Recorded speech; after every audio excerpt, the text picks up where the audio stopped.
सोमवार व्रत कथा। देवों के देव महादेव बहुत ही भोले माने जाते हैं, इसलिए उनका एक नाम भोलेनाथ भी है।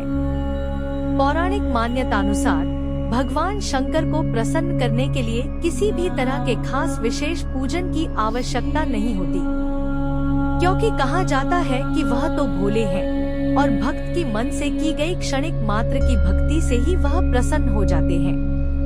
अगर आप भी शिव की भक्ति और कृपा पाने के लिए सावन के सोमवार का व्रत करते हैं, तो इस कथा से भोलेनाथ को प्रसन्न कर सकते हैं। एक बार किसी एक नगर में एक साहूकार था।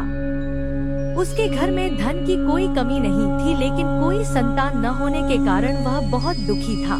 संतान प्राप्ति के लिए वह हर सोमवार को व्रत रखता था और पूरी श्रद्धा के साथ शिव मंदिर जाकर भगवान शिव और माता पार्वती की पूजा करता था। उसकी भक्ति देखकर एक दिन माँ पार्वती प्रसन्न होकर भगवान शिव से साहूकार की मनोकामना पूर्ण करने का निवेदन किया। पार्वती जी के आग्रह पर भगवान शिव ने कहा कि हे पार्वती, इस संसार में हर प्राणी को उसके कर्मों का फल मिलता है और जिसके भाग्य में जो हो उसे भोगना ही पड़ता है। लेकिन पार्वती जी ने साहूकार की भक्ति देखकर उसकी मनोकामना पूर्ण करने की इच्छा व्यक्त की। माता पार्वती के आग्रह पर शिवजी ने साहूकार को पुत्र प्राप्ति का वरदान तो दिया, लेकिन उन्होंने बताया कि यह बालक 12 वर्ष तक ही जीवित रहेगा। माता पार्वती और भगवान शिव की बातचीत को साहूकार सुन रहा था, इसलिए उसे ना तो इस बात की खुशी थी और ना ही दुख। वह पहले की भांति शिवजी की पूजा करता रहा। कुछ समय के बाद साहूकार की पत्नी ने एक पुत्र को जन्म दिया। जब वह बालक 11 वर्ष का हुआ तो उसे पढ़ने के लिए काशी भेज दिया गया। साहूकार ने पुत्र के मामा को बुलाकर उसे बहुत सारा धन देते हुए कहा कि तुम इस बालक को काशी विद्या प्राप्ति के लिए ले जाओ। तुम लोग रास्ते में यज्ञ कराते जाना और ब्राह्मणों को भोजन दक्षिणा देते हुए जाना।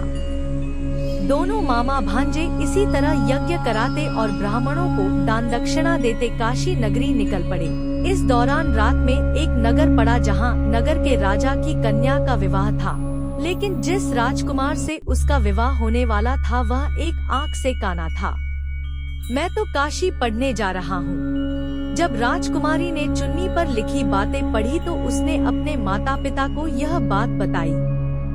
राजा ने अपनी पुत्री को विदा नहीं किया, फिर बारात वापस चली गई। दूसरी ओर साहूकार का लड़का और उसका मामा काशी पहुँचे और वहां जाकर उन्होंने यज्ञ किया। जिस दिन लड़का 12 साल का हुआ उस दिन भी यज्ञ का आयोजन था। लड़के ने अपने मामा से कहा कि मेरी तबीयत कुछ ठीक नहीं है। मामा ने कहा कि तुम अंदर जाकर आराम कर लो। शिवजी के वरदानुसार कुछ ही देर में उस बालक के प्राण निकल गए। मृत भांजे को देख उसके मामा ने विलाप करना शुरू किया। संयोगवश उसी समय शिवजी और माता पार्वती उधर से जा रहे थे। पार्वती माता ने भोलेनाथ से कहा, स्वामी, मुझे इसके रोने के स्वर सहन नहीं हो रहा। जब शिवजी मृत बालक के समीप गए तो वह बोले कि यह उसी साहूकार का पुत्र है, जिसे मैंने 12 वर्ष की आयु का वरदान दिया था। अब इसकी आयु पूरी हो चुकी है। लेकिन मातृभाव से विभोर माता पार्वती ने कहा कि हे महादेव, आप इस बालक को और आयु देने की कृपा करें, अन्यथा इसके वियोग में इसके माता पिता भी तड़पत कर मर जाएंगे। माता पार्वती के पुण्य आग्रह पर भगवान शिव ने उस लड़के को जीवित होने का वरदान दिया। शिवजी की कृपा से वह लड़का जीवित हो गया। शिक्षा पूरी करके लड़का मामा के साथ अपने नगर की ओर वापस चल दिया। दोनों चलते हुए उसी नगर में पहुँचे जहां उसका विवाह हुआ था। उस नगर में भी उन्होंने यज्ञ का आयोजन किया।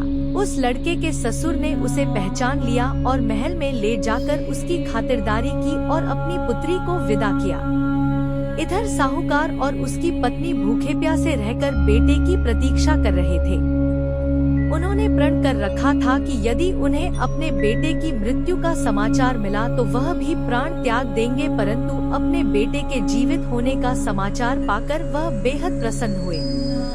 उसी रात भगवान शिव ने साहूकार के स्वप्न में आकर कहा, है श्रेष्ठी, मैंने तेरे सोमवार के व्रत करने और व्रत कथा सुनने से प्रसन्न होकर तेरे पुत्र को लंबी आयु प्रदान की है।